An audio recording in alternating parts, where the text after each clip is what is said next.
بسم اللہ الرحمن الرحیم۔ اللہم صلی علی محمد وآل محمد وعجل فرجہم آل محمد۔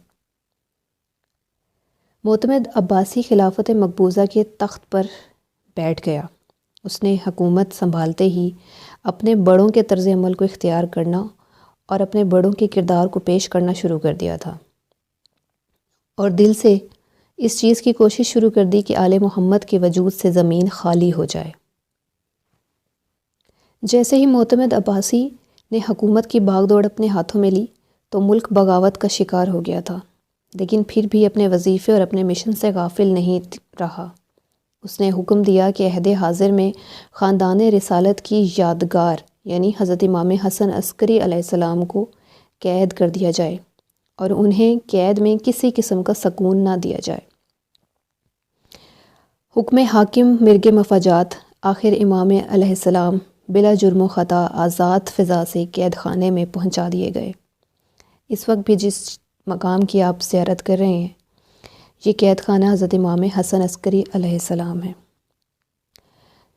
مولا پر علی ابن اوتاش نامی ایک ناصبی مسلط کر دیا گیا جو آل محمد اور آل ابی طالب علیہ السلام کا سخت ترین دشمن تھا، اور اس سے کہا گیا تھا کہ جو چیز چاہے کرو، تم سے کوئی پوچھنے والا نہیں ہے۔ ابن اوتاش نے حکم کے مطابق آپ پر طرح طرح کی سختیاں کی۔ اس نے نہ خدا کا خوف کیا اور نہ پیغمبر کی اولاد ہونے کا لحاظ کیا، لیکن مولا کے زہد و تقوی کی وجہ سے 2-4 ہی دن میں اس دشمن کا دل موم ہو گیا اور وہ مولا کے پیروں پر پڑ گیا۔ آپ کی عبادت گزاری اور تقوی و طہارت کو دیکھ کر وہ اتنا متاثر ہوا کہ مولا کی طرف نظر اٹھا کر دیکھ نہیں سکتا تھا۔ آپ کی عظمت و جلالت کی وجہ سے سر جھکا کر آتا اور چلا جاتا، یہاں تک کہ وہ وقت آ گیا کہ دشمن نے بصیرت آگی بن کر آپ کا معترف اور ماننے والا ہو گیا۔ یہ وہ جگہ ہے جہاں سے امام حسن عسکری علیہ السلام کو پانی پلایا جاتا تھا، اور کہا جاتا ہے کہ اس وقت کے معتمد عباسی جو خلیفہ وقت تھا، اس کی فوج کے جانور یہاں کھڑے ہوتے تھے اور یہیں سے ان جانوروں کو پانی پلایا جاتا تھا، اور اسی جوہر سے پانی مولا کو بھی پیش کیا جاتا تھا۔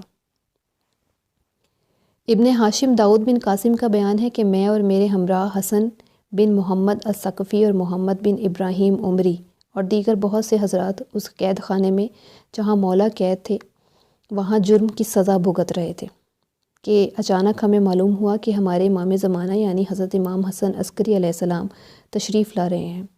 ہم نے ان کا استقبال کیا، وہ تشریف لا کر قید خانے میں ہی ہمارے پاس بیٹھ گئے، اور بیٹھتے ہی ایک اندھے کی طرف اشارہ کرتے ہوئے فرمایا کہ اگر یہ شخص نہ ہوتا تو میں تمہیں یہ بتا دیتا کہ اندرونی معاملہ کیا ہے اور تم کب رہا ہوگے۔ لوگوں نے یہ سن کر اس اندھے سے کہا کہ تم ذرا ہمارے پاس سے چند منٹ کے لیے ہٹ جاؤ۔ چنانچہ وہ ہٹ گیا۔ اس کے چلے جانے کے بعد مولا نے فرمایا کہ یہ نابینا قیدی نہیں ہے بلکہ تمہارے لیے حکومت کا جاسوس ہے۔ اس کی جیب میں ایسے کاغذات موجود ہیں جو اس کی جاسوسی کا ثبوت دیتے ہیں۔ یہ سن کر لوگوں نے اس کی تلاشی لی اور واقعہ بالکل صحیح نکلا۔ ابو ہاشم کہتے ہیں کہ ہم قید کے ایام گزار رہے تھے کہ ایک دن غلام کھانا لایا۔ مولا نے شام کا کھانا کھا لینے سے انکار کر دیا اور فرمایا کہ میں سمجھتا ہوں کہ میرا افطار قید سے باہر ہوگا، اس لیے کھانا نہ لوں گا۔ چنانچہ ایسا ہی ہوا۔ مولا عصر کے وقت قید خانے سے برآمد ہو گئے۔ اس وقت جو آپ زیارت کر رہے ہیں یہ وہ غار ہے جو ملعون کے محل سے جا کر نکلتی تھی۔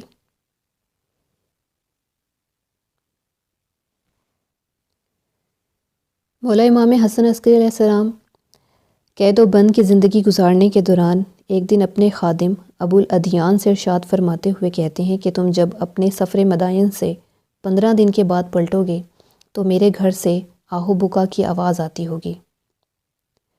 مولا کو بتاریخ 1 ربیع الاول معتمد عباسی نے زہر دلوا دیا، اور آپ 8 ربیع الاول کو جمعے کے دن بوقت نماز صبح خلت حیات ظاہری اتار کر اللہ کی طرف رحلت فرما گئے۔ امام شمبنجی لکھتے ہیں کہ آپ کے انتقال کی خبر کے مشہور ہوتے ہی تمام سامرا میں ہلچل مچ گئی، ہر طرف سے رونے پیٹنے کا شور بلند ہوا۔ بازاروں میں ہڑتال ہو گئی، دکانیں بند ہو گئیں کہ تمام بنی ہاشم اور حاکمان قصاص، ارکان عدالت، الغرض کے تمام خلائق آپ کے جنازے میں شرکت کے لیے دوڑ پڑے۔ غرض یہ کہ نہایت تزکو احتشام اور ظاہری شان و شوکت کے ساتھ آپ کا جنازہ اٹھایا گیا اور اس مقام پر لے جا کر رکھا گیا جس جگہ نماز پڑھائی جاتی تھی۔ اتنے میں معتمد کے حکم سے عیسیٰ بن متوکل جو عموماً نماز میت پڑھایا کرتا تھا آگے بڑھا، اور اس نے چہرے سے کفن ہٹا کر بنی ہاشم علوی اور عباسی اور سب امیروں، منشیوں، قاضیوں، غرض یہ کہ کل اشراف کو دکھاتے ہوئے کہا کہ دیکھو یہ اپنی موت سے مرے ہیں، یعنی مولا کو کسی نے کچھ کھلایا نہیں ہے۔ اس کے بعد جعفر تواب نماز پڑھانے کے لیے آگے بڑھے۔ ابھی آپ تکبیرۃ الاحرام نہ کہنے پائے تھے کہ محمد بن حسن القائم المہدی علیہ السلام برآمد ہو کر سامنے آ گئے اور آپ نے اپنے چچا کو ہٹا کر نماز پڑھائی۔ اس کے بعد آپ کو امام علی نقی علیہ السلام ہی کے روضہ مبارک میں دفن کر دیا گیا۔ یہ آپ کی خاندانی کرامت ہے کہ آپ کے روضے پر طائر بیٹ نہیں کرتے۔ علامہ مجلسی لکھتے ہیں کہ امام حسن عسکری علیہ السلام کی تدفین کے بعد امام مہدی علیہ السلام کے تجسس میں آپ کے گھر کی تلاشی لی گئی اور آپ کی عورتوں کو گرفتار کیا گیا۔ مقصد یہ تھا کہ امام مہدی علیہ السلام کو گرفتار کر کے قتل کر دیا جائے تاکہ خاندان رسالت کا خاتمہ ہو جائے اور قیامت کے قریب عدل و انصاف کی بستی نہ بسائی جا سکے اور ظالموں کے ظلم کا بدلہ نہ لائے جا سکے۔ لیکن خداوند عالم نے اپنے وعدے کے مطابق انہیں اس ظالم معتمد کے دسترس سے محفوظ فرما دیا۔ اب انشاءاللہ جب حکم خدا ہوگا ظہور فرمائیں گے۔ اجل اللہ فرجہ۔ علیہ السلام کی بیٹی ہے، امام علی نقی علیہ السلام کی ہمشیرہ، امام حسن عسکری علیہ السلام کی بیٹی اور رشتے چ امام زمانہ کی دادی، یعنی اس بی بی نے 4 امامہ کا دور لیا اور امام زمان علیہ السلام کی پرورش بھی کچھ وقت جناب حکیمہ خاتون نے خود امام علی نقی علیہ السلام کا جو دور ہے بڑا مشکل ترین دور ہے، کیونکہ سارا علاقہ عباسی حکمرانوں کے